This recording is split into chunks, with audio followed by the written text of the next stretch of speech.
Madame et messieurs, bonjour et bon réveil. Vous regardez CCTV. Merci de votre fidélité. Kiosque de ce mercredi. On va parler actualité ce matin. La date du 17 mai, la fête dédiée aux forces armées de la République a vécu. Mémorial du soldat inconnu. Le chef de l'État a déposé la couronne de fleurs en mémoire de ces illustres inconnus militaires. On a célébré en fait les morts et les vivants. Le chef d'état-major des forces armées, le général Célestin Balati Cissé, est revenu sur le serment de militaire, ne jamais trahir la République. La vice-ministre à la Défense et la très courte cérémonie s'est clôturée avec le dépôt de la couronne de fleurs par le président de la République, chef de l'État. On va parler de cette date historique, 25 ans après que le régime Mobutu tombait.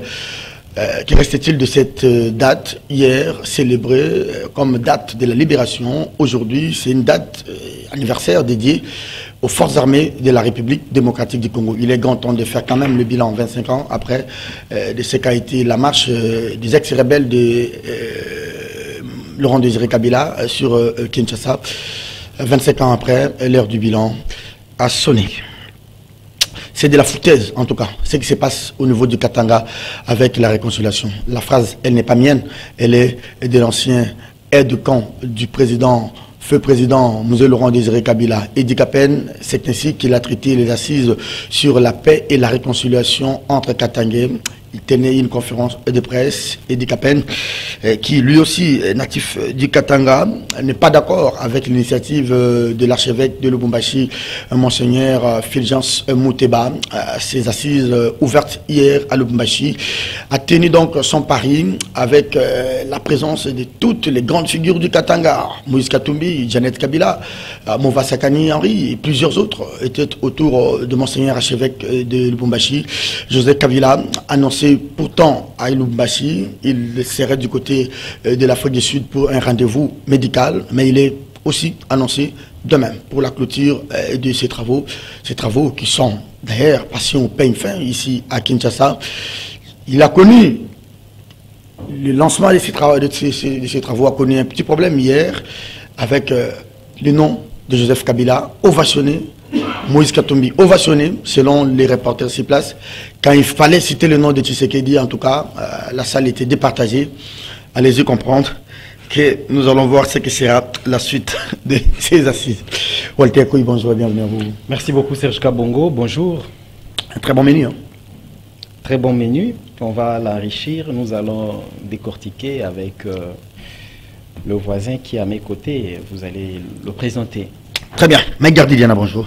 Bonjour Serge Kabongo. Bienvenue à vous, bienvenue à Kiosque. C'est un plaisir d'être là. On m'a dit que je grandis, la voix commence un peu à changer. Vous avez comme l'impression?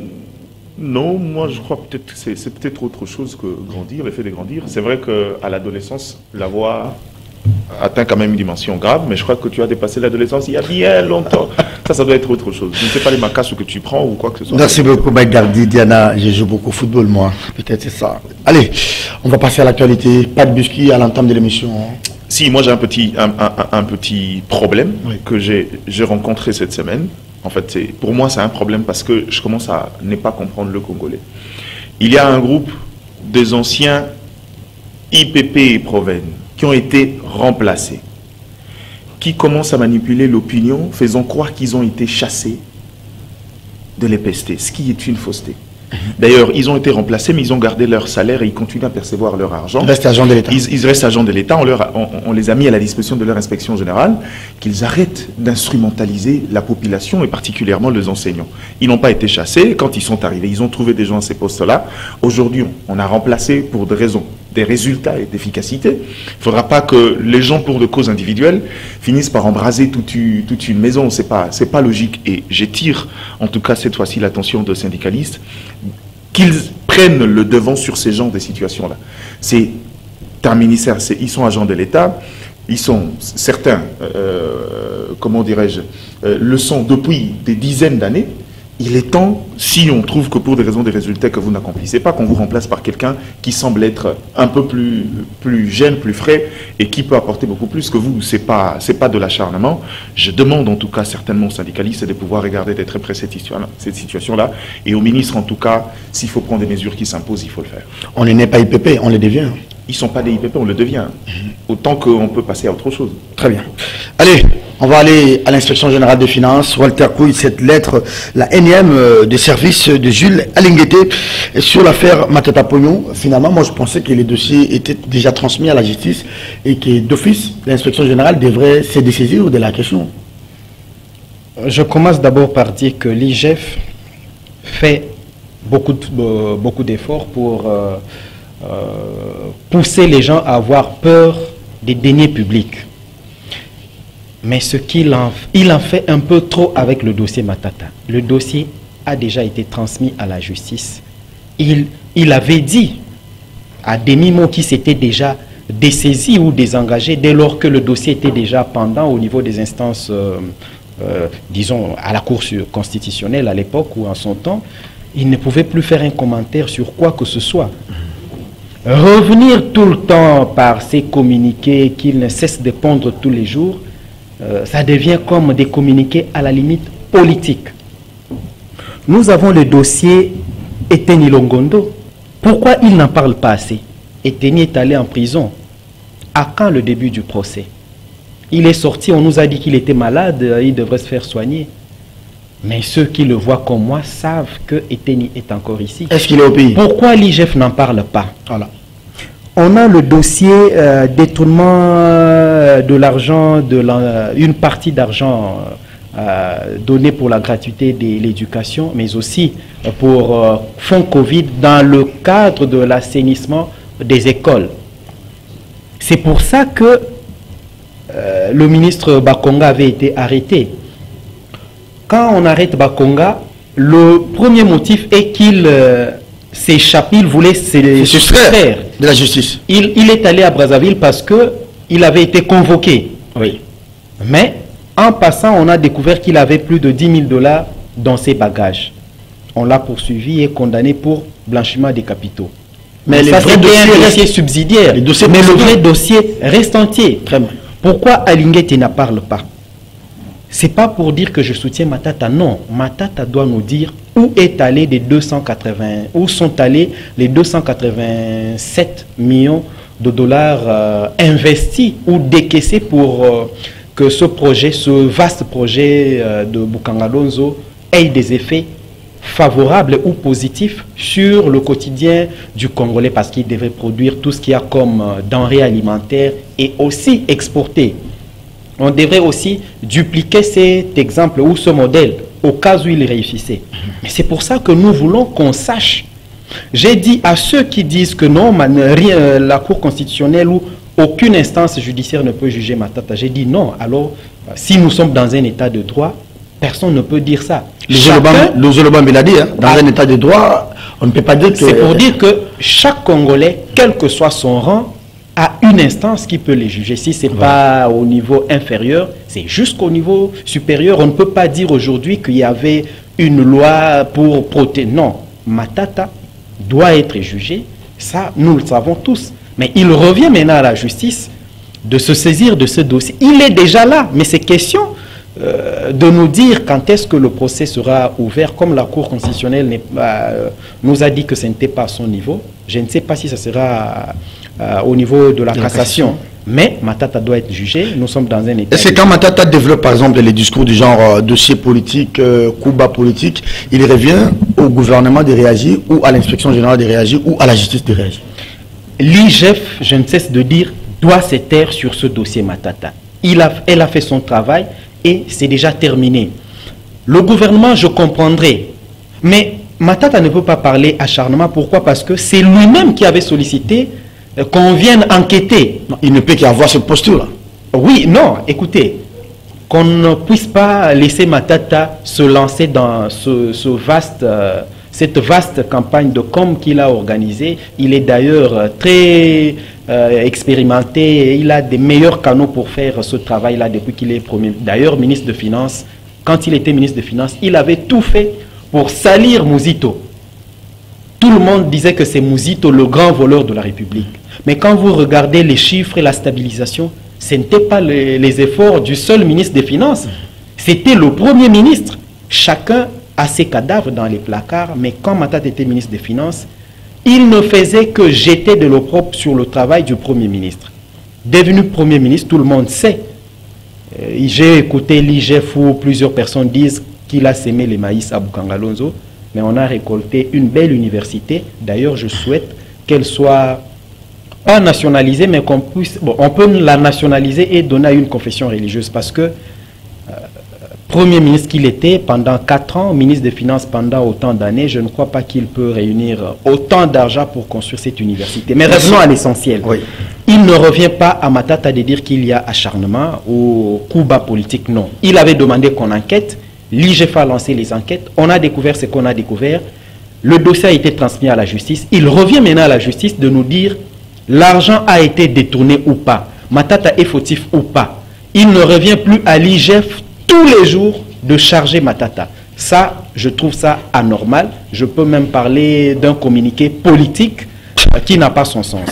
Il y a des vrais dossiers qui attendent l'IGF, hein, même au niveau de l'autorité, comment vous appelez ça, ARPTC. On apprend qu'il y a des cadavres au sein du collège là-bas, mais oui. Ça, comme c'est la présidence, on ne sait pas mettre les nez de l'IGF là-bas. Le dossier ARPTC, je crois qu'il faudra y revenir très rapidement. Des salaires faramineux de plus de 40 000 $ pour les membres du collège. Ça, c'est, en tout cas, l'IGF doit enquêter et faire la lumière, même si c'est entre services sous tutelle du chef de l'État.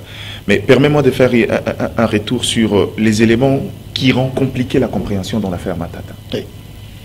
On veut que Matata réponde, ça, c'est pas un problème. Mais vous ne pouvez pas venir. Vous dites qu'il y a des indices sérieux de culpabilité dans le détournement.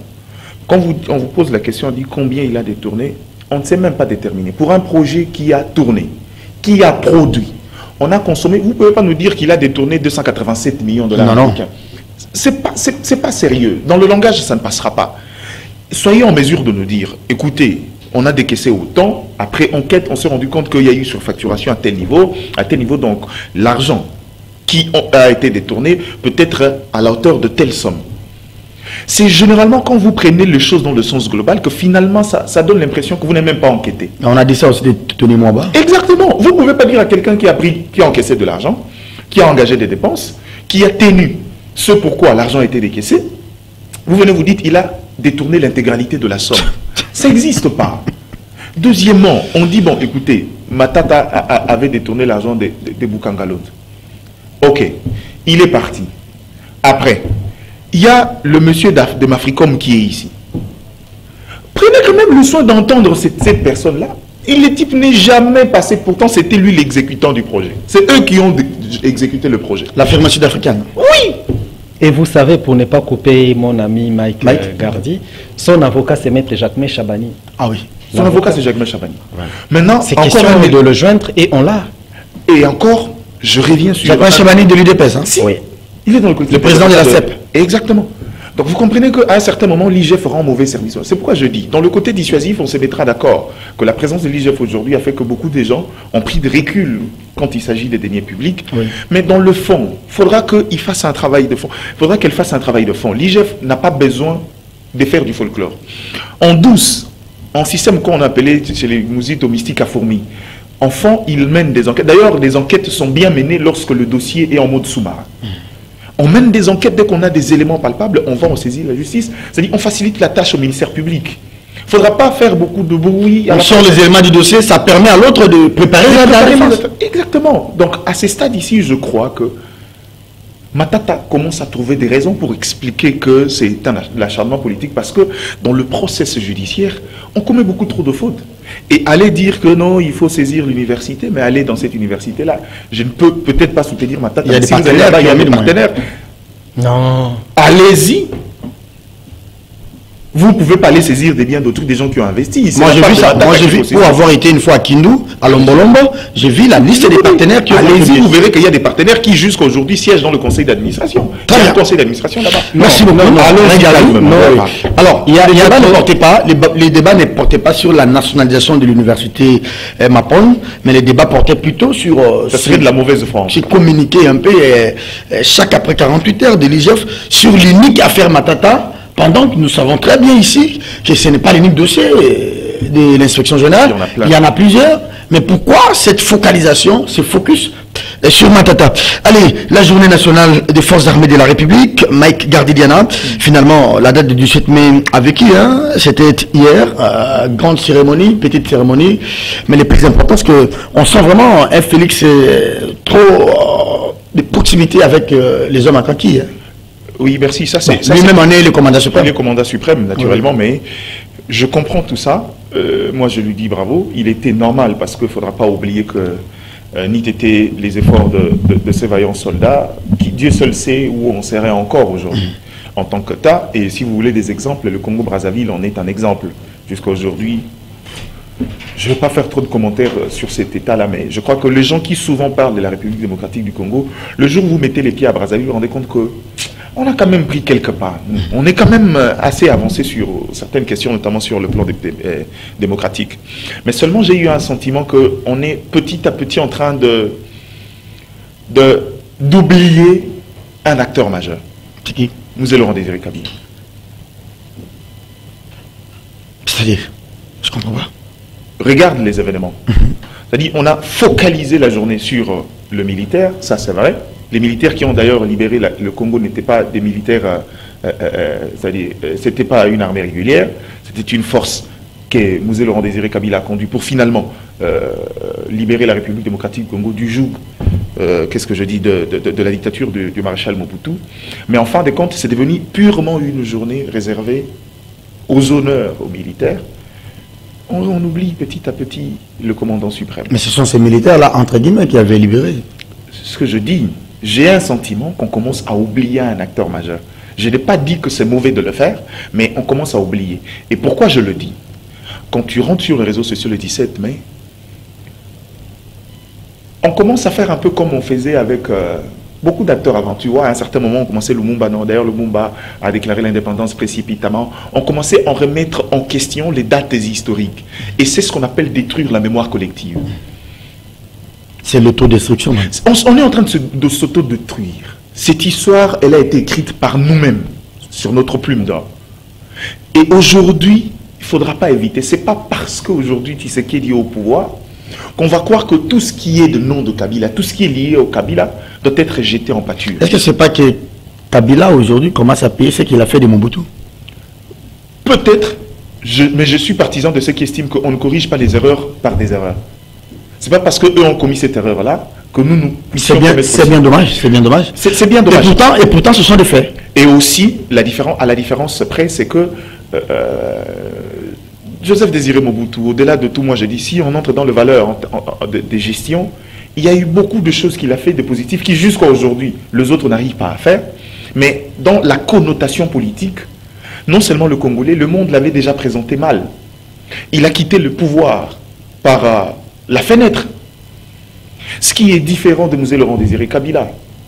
Aujourd'hui, en matière d'image, je ne veux pas qu'on détruise notre mémoire collective. Je ne veux pas qu'on... Il faudra éviter les débats des histoires du genre. C'est vrai que cette guerre-là, la guerre, on dit toujours, surtout quand ça s'agit de guerres d'agression, on ne sait pas maîtriser tous les éléments qui entrent. Qu'est-ce qu'il y avait des Mobutu? Qu'est-ce qu'il y avait des Mobutu que quand Kabila père et Kabila fils sont arrivés, ont pérennisé en termes de festivités nationales?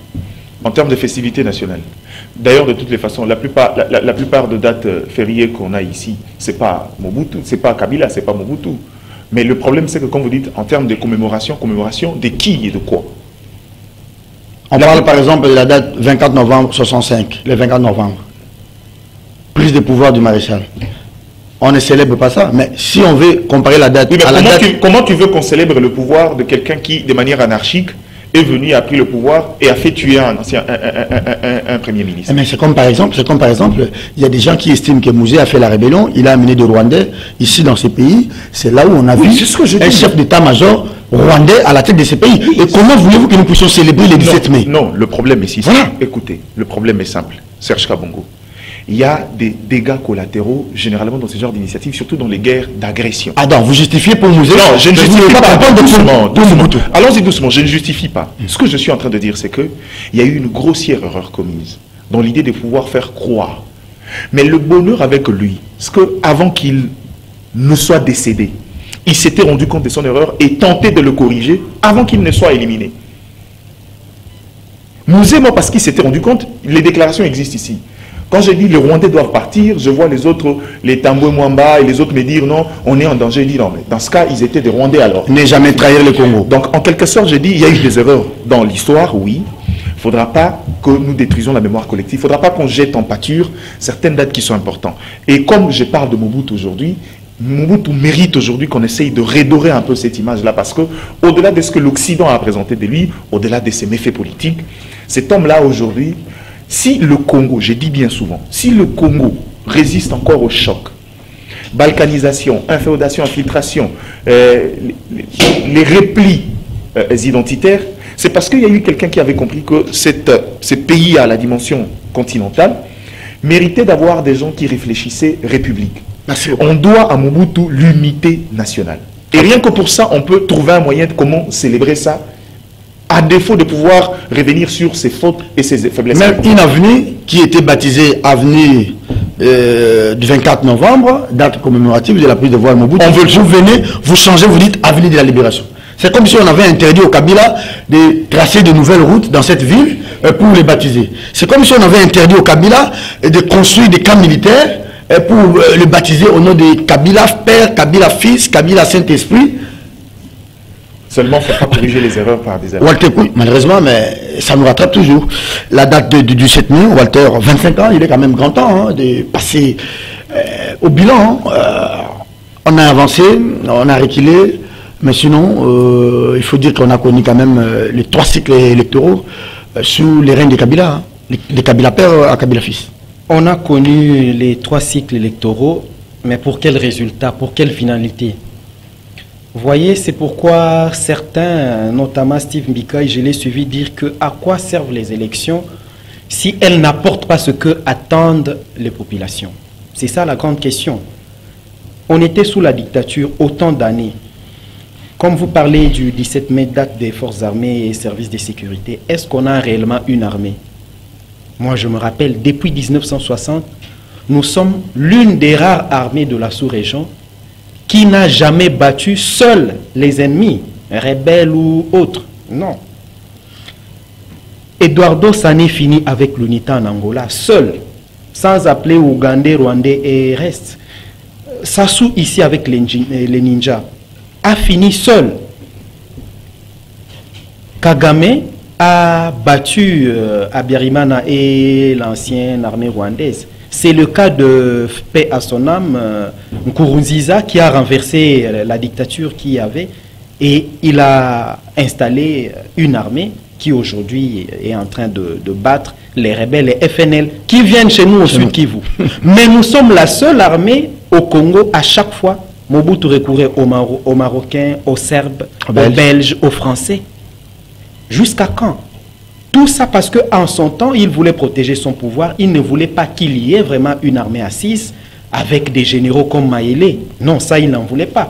Relisez ou relisons l'histoire, on verra que nombreux généraux affairistes étaient contre le général Maélé. Et même quand Mobutu le rappelle avant la chute de Kisangani, ce n'était pas une décision facile à prendre. Parce que la base, les hommes de rang avaient souhaité avoir un général qui était un peu plus clean pour conduire la bataille. Mais malheureusement, ça n'a pas été le cas. Et depuis ce temps-là, oui, notre armée n'a jamais été une armée nationale républicaine au service du peuple. Non. Il y a beaucoup d'affairistes au sein de l'armée. Et l'arrivée de l'AFDEL a, en quelque sorte, désarticulé tous les services de sécurité de la République démocratique du Congo. La réforme lancée par Joseph Kabila, on doit le reconnaître, a échoué parce que on ne peut pas faire autant d'années avec plus de 100 groupes armés dans la partie est de la République démocratique du Congo et que nous soyons jusqu'à ce jour... Donc si je comprends bien, vous parlez de la journée de l'armée, vous voulez faire une autopsie de notre armée nationale. On doit la faire. On a échoué avec la réforme de l'armée et même des services de sécurité parce que rien ne marche jusque-là comme le veut la population, comme moi je le veux. Détournement dans l'armée, pillage, trahison, c'est récent, c'est récurrent.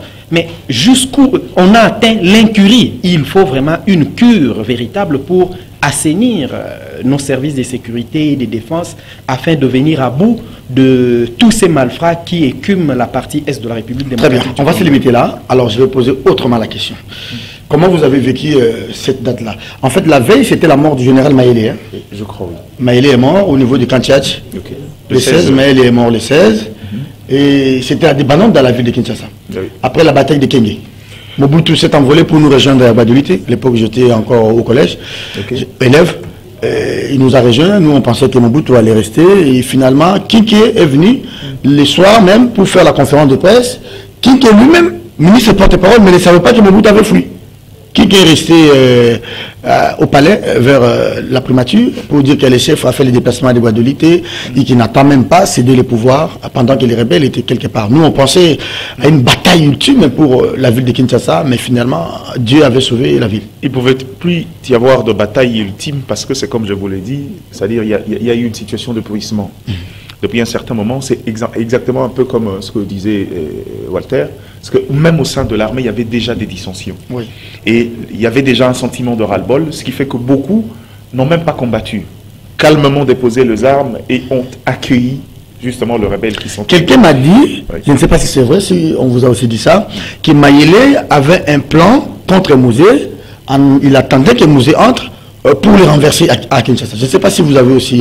Ça se raconte, oui, malheureusement. Mais malheureusement, il n'avait peut-être pas le contrôle, comme vous l'avez dit, de certains militaires de la DSP qui voyaient en Maélé la trahison contre le monde. Et en fait, en réalité, la situation est devenue tellement pourrissante qu'il n'y avait plus d'ordre même au sein de l'armée. Et que finalement, il était impossible de pouvoir mener une quelconque action et compter sur l'effectivité de l'armée. C'était déjà des dissensions interminables. Il ne faudra pas oublier que vers la fin là, c'est là que les militaires sont devenus les plus marginalisés de la République, au même titre que les enseignants. Et finalement, il y avait beaucoup de choses en interne qui faisaient qu'il était difficile de pouvoir compter sur la solidarité de ce corps pour finalement soit protéger la ville, soit prendre une initiative allant dans l'idée de renverser un pouvoir quelconque. Donc à ce stade-là, moi je crois que c'est vrai que si on rentre en arrière, on a souvent, pour la plupart des cas, réagi par émotion, par sentiment. C'était un sentiment de libération. C'est vrai que comme disait Laurent Désiré Kabila quand il est arrivé après, on s'est rendu finalement compte que pour une fois, il y avait une sorte de liberté d'agir, il y avait un air nouveau en fait. Mais dans le fond, quand on se rend compte qu'on s'est dit, bon écoute, la gestion, je me suis souvenu de la phrase de Lionel Jospin qui disait, dans la gestion de la République, le plus important, c'est pas avoir réussi ou gagné. Le plus important, c'est comment on s'est donné pour la fonction. Quel a été le degré de notre motivation. Comment on a osé. On a osé, parce qu'il y a toujours de causes, à la fois endogènes ou exogènes, qui peuvent influer sur votre bilan, mais les gens retiendront l'engagement que vous avez mis, votre proximité, votre souci et votre dévouement pour la République. Alors, la question, c'est justement par rapport à ce que vous dites là. 25 ans après, est-ce qu'il faudra aujourd'hui encore incriminer Mouzé, incriminer l'AFDEL, comme quoi c'est l'AFDEL et Mouzé qui nous ont amené les Rwandais, qui ont déstructuré notre armée, qui Mouzé a pris tous les anciens militaires de la DSP, il les a envoyés, je ne sais pas moi, à Kitona, à l'abattoir communautaire. Les Rwandais sont venus. 25 ans après, il faut toujours continuer à charger Mouzé. Qu'est-ce que nous avons fait de notre armée? Toutes les tentatives de Joseph Kabila pour la réforme. La question est pertinente. C'est vrai qu'en politique, surtout en matière de gestion de la République, on ne peut pas vouloir se projeter sans s'interroger sur le passé. Le plus grand problème au Congo, d'ailleurs, je dirais, c'est le problème dans les diagnostics. Quand on pose un bon diagnostic, on sait exactement quel remède apporter. Aujourd'hui, il ne faudra pas reconnaître. Et on parle de l'armée. Serge Kabongo, l'armée n'est pas comme le gouvernement où on peut décider un jour, on dit bon, on va dissoudre le gouvernement et puis on va mettre en place un autre gouvernement. C'est des gens qui sont en contact. C'est des gens qui détiennent en réalité un pouvoir exceptionnel. C'est des gens qui gèrent au quotidien les velléités de la République. Oui. C'est des gens qui, on ne peut pas décider un jour de faire taire un militaire ou surtout quelqu'un qui a sous ses ordres des bataillons. Le principe, c'est que je ne sais pas si c'est un principe universel où à l'armée, on obéit, on exécute d'abord l'ordre et puis on réfléchit après. C'est-à-dire que le militaire est soumis à sa hiérarchie. Or, aujourd'hui, politiquement, qu'est-ce que nous avons comme répondant pour pouvoir soit mettre de côté tous ces gens-là. Ça veut dire que les réformes au niveau de l'armée se font progressivement et avec beaucoup d'intelligence. Mais il faut combien de temps? Mais je suis peut-être d'accord avec vous, c'est que est-ce qu'après autant de temps, on doit continuer à faire focus sur les erreurs du passé? Je ne pense pas. Très bien. Je ne pense pas aujourd'hui, après autant d'années, il faudra qu'on prenne les choses en main. C'est-à-dire, si on reste nostalgique, en réalité, on n'a pas de raison d'être. Ici, la question c'est, après autant d'années, il y a eu ça, et je suis sûr que les sources, les origines des problèmes, nous le connaissons. Tout reste maintenant à définir quelle est la stratégie pour pouvoir corriger les choses. J'espère que cette fois-ci, dans la dynamique, cette idée de pouvoir, d'ailleurs ça me permet de faire une brèche, oui, dans les concertations entre le chef de l'État et l'armée, dans ces sommets de l'évaluation de l'état de siège, j'ose croire vraiment qu'on pourra mettre sur la table même les données empiriques et décider également non seulement sur l'état de siège en tant que mécanisme, mais sur la problématique de l'armée, sur la problématique de la sécurité. Quelle approche? Qu'il essaye d'élargir l'assiette. Sinon, si on reste seulement dans le mécanisme état de siège, on passera à côté parce que l'état de siège seul, en tant que mécanisme, ne pourra pas résoudre le problème qui date de très longtemps. C'est un problème, qui date de très longtemps. Je risque encore de poser une question qui va soulever encore une autre réaction. C'est un problème, mais il faudra dire que c'est dans un contexte hérité et ça répond peut-être à un agenda international bien voulu. Oh, ça c'est connu de tous. On sait que... Et comment réadapter notre système par rapport à cet agenda international? C'est pourquoi je disais à quelqu'un une fois qui me disait... Il dit, nous sommes sous embargo, mais nous avons une floraison de groupes armés. On nous laisse faire, on nous bombarde une mission soi-disant onusienne qui est là à plus de 20 000 ans, plus de 20 ans, ce qui ne donne aucun résultat. C'est à nous, c'est à nous. Les experts en la matière s'accordent à dire que le Congo vit une guerre par procuration. Ça veut dire que le vrai tireur de ficelle sont abstraits. Ils sont Oui, un mot par rapport à... Comment vous avez vécu le 17 mai 97? J'étais d'ailleurs à l'internat, j'étais au petit séminaire avec Thierry et... Non, Papi Boabou, c'était nos aînés, ils étaient déjà partis. Moi, j'ai quitté pour fuir parce que nous tirait de partout. Nous, on a fui. On a pris, j'ai pris la route de Bossobolo, là, c'était fort, on tirait, il y avait un pillage terrible. J'étais au petit séminaire. Oui. La bataille des Kenge, nous, le petit séminaire, c'est dans la forêt, à 7 km de Kenge. On observait depuis la forêt au loin. D'ailleurs, c'est notre véhicule qui a permis à ce qu'il y a une rivière Konzi, je crois, pour les gens qui connaissent la route de Kikwit, qui avait eu un sérieux problème à l'époque. Alors, nous, avec notre véhicule, avec tous les prêtres, il y avait même l'évêque de Kenge en son temps, paix à son âme, Monseigneur Dieudonné, on a formé un cortège. Arrivé là, ce n'était pas facile de traverser. Nous avons dû décharger nos véhicules, prendre les véhicules des militaires et eux prendre le nôtre pour qu'ils viennent jusqu'à Kenge. Okay. C'est ce qu'on avait fait. On a déchargé les caisses des militaires. Part et d'autres. Vous avez laissé votre véhicule, les militaires ont laissé ceux là. Ils nous ont donné quelques véhicules qui nous ont permis d'aller un peu plus loin. Les militaires rebelles alors? Oui, les rebelles. Okay. D'ailleurs, l'Église a fait beaucoup pour que l'AFDEL arrive juste dans la capitale. Non, mais la bataille de Kenge était ultime. Hein. Oui. C'est là où les déçus avaient dit. Moi, je me rappelle, pendant les congés, je suis revenu avec beaucoup de munitions à la maison. C'était comme... Donc, les militaires qui fouillaient... parce que là, il y avait vraiment une résistance. Oui. Les militaires AFDEL qui fouillaient passaient par notre école, laisser leurs munitions dans les toilettes et rentrer vers leur base pour dire qu'ils n'ont plus qu'ils sont à court de munitions. Il semble que c'est l'Angola qui est venu à la rescousse. Sinon, ça allait être un déclenchement pour... C'était l'une des plus grandes batailles de cette guerre. Mais aujourd'hui, nous ne pouvons pas condamner la seule armée. C'est tout le pays qui doit être, moi j'ai toujours dit, formaté. Parce que l'image de l'armée, c'est l'image de la classe politique. C'est l'image des journalistes que nous sommes. C'est le journaliste, ce sont les médecins. Donc c'est la société. C'est notre société. Le problème est complexe. Le problème est complexe. Nous devons être sérieux si nous voulons que ce pays change. Parce que nous avons l'habitude de condamner un seul camp ou l'autre. Non. Arrivez aujourd'hui au parquet de Matete. Voyez comment se présente la situation. C'est la même situation que vous allez retrouver quand vous allez... Ça pue dans le couloir. C'est ce que vous retrouvez. Documents par-ci, par-là. C'est ce que vous retrouvez quand vous arrivez à Mamaemo. C'est ce que vous retrouvez quand vous arrivez au camp Kokolo. C'est comme ça. N'ayons pas honte ou peur de dire que ça ne va pas et qu'il faut changer. Le président a la volonté, d'ailleurs, il a parlé droit aux yeux aux militaires dernièrement, que si ça ne va pas, c'est aussi à cause d'eux. Mais pas seulement eux. Étant donné que c'est aux politiques que nous donnons, que nous cédons notre pouvoir, et c'est à vous, politiques, acteurs politiques, particulièrement président de la République, celui que nous avons élu, de montrer le chemin, de dire où ce pays va avec des réformes, parce que si on doit continuer à se plaindre sans apporter des solutions, merci, rien ne va changer. Merci Walter Couille et à Gardidiana pour ces petits commentaires historiques. C'est toujours bon de nous rappeler comment on a vécu les époques. C'est bien, il y a des jeunes qui n'étaient peut-être pas là à l'époque, mais nous l'avions vécu. C'était terrible, ça tirait de partout.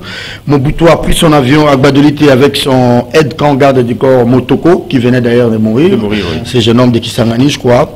Ils sont allés chez Eyadema d'abord. D'abord. Eyadema. Il faut signaler que après qu'ils partaient, on n'a pas dit la vérité aux militaires qui étaient à l'aéroport, qui se sont permis de tirer sur l'avion du maréchal. L'avion du maréchal. Quand ils ont compris qu'ils fouillaient. Il y a même un militaire qui était parti avec tous les passeports de Maman Bobila Dawa, les autres. Mobutu. Attention, heureusement pour Kabila, que Kabila fils, il n'a pas fini ainsi. Non, il faut. Heureusement pour lui. On devra faire en sorte que tous les anciens présidents restent au pays. Très bien. Il y a un consortium, comme ça ils vont donner de leur sagesse pour l'avancement. J'ai toujours été contre l'idée de chercher à envoyer, comme certains aiment le dire, envoyer Kabila à la CPI. S'il a commis des bêtises, des erreurs, des gaffes, des infractions, c'est à notre pays de s'en occuper. Tout le temps livrer les nôtres, les Africains, chez les Occidentaux, ça ne va pas. Très bien. Merci beaucoup. C'était une petite page de l'histoire de notre pays. Voilà, le temps nous fait défaut. Walter Couille, vous terminez l'émission avec un mot, ce forum sur la paix, la réconciliation. Coup d'envoi hier par Monseigneur Fulgence Mouteba, qui est à la manœuvre. Ces assises prendront fin demain. Toutes les grandes figures, en tout cas les représentatives, étaient là pour parler paix et réconciliation. Je ne sais pas comment ça va se terminer, mais c'est bien de voir les gens qui étaient opposés, qui se lançaient les colibets, reviennent à la table des discussions au niveau de la famille et qu'ils échangent. Parce que nous, Congolais, on est forts à nous diviser. D'ailleurs, j'ai suivi quelqu'un qui a dit que nous avons les seuls consensus qui nous unissent, c'est de nous diviser. Ça, on est fort. C'est ce qui s'observe. Tout ce qui nous met d'accord, c'est notre division. C'est ce qui s'observe aujourd'hui entre Mouzito et Fayou.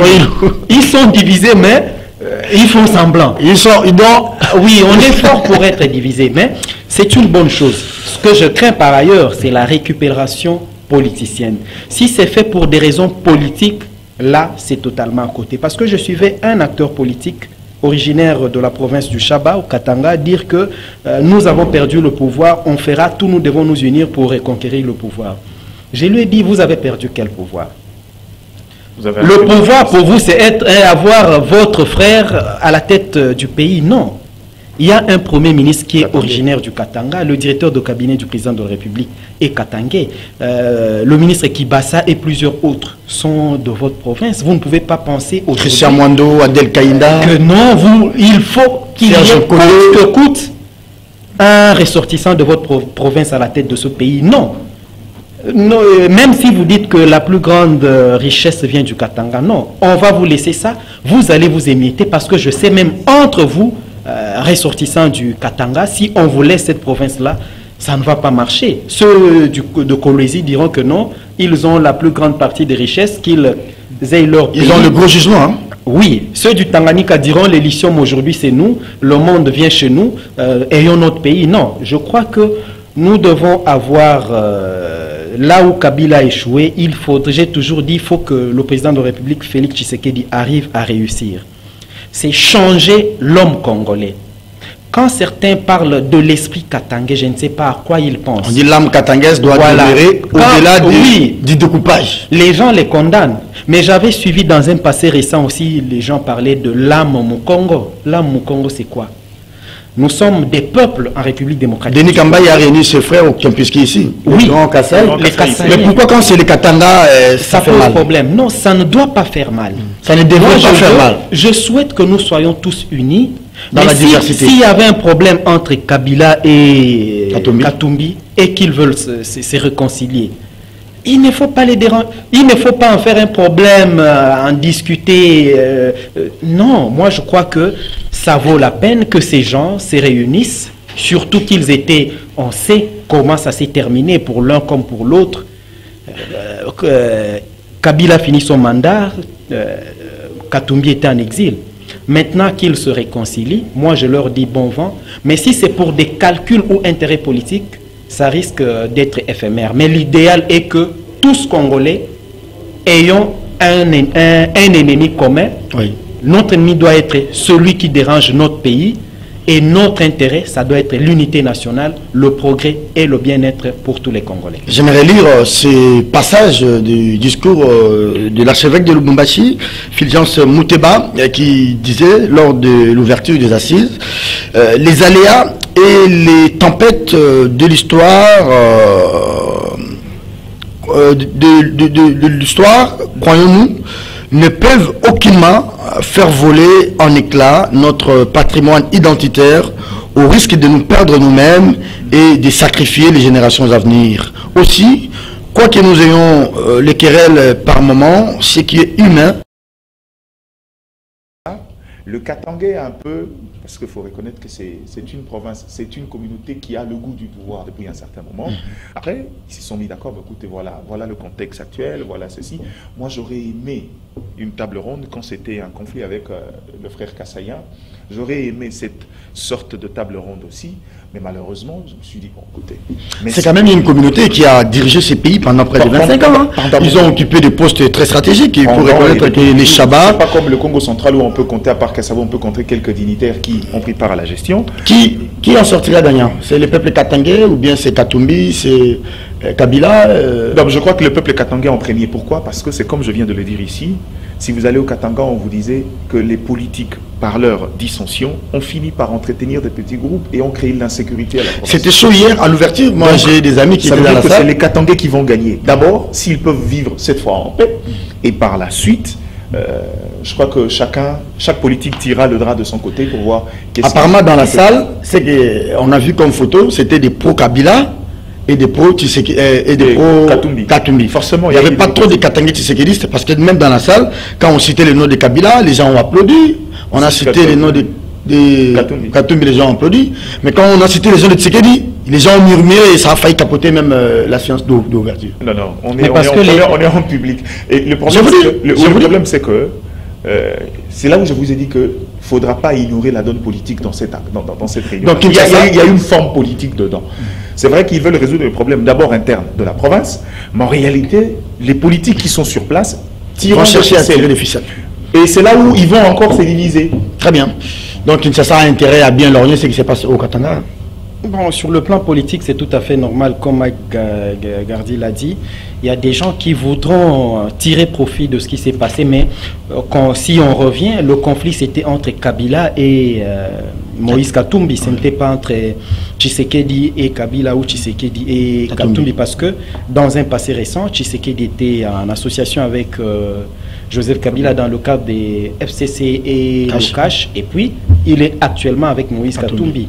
C'est tout à fait normal que quand il apprend, ou quand c'est les proches ou certains, parce que c'est pas tout le monde autour de Tshisekedi, apprend que Katumbi s'est réconcilié avec Tshisekedi, que ça puisse diviser avec Kabila, ça puisse un peu déranger. Mais moi, qui sont les grands leaders katangais qui peuvent drainer des foules comme Baba, qui sont autour de Félix aujourd'hui?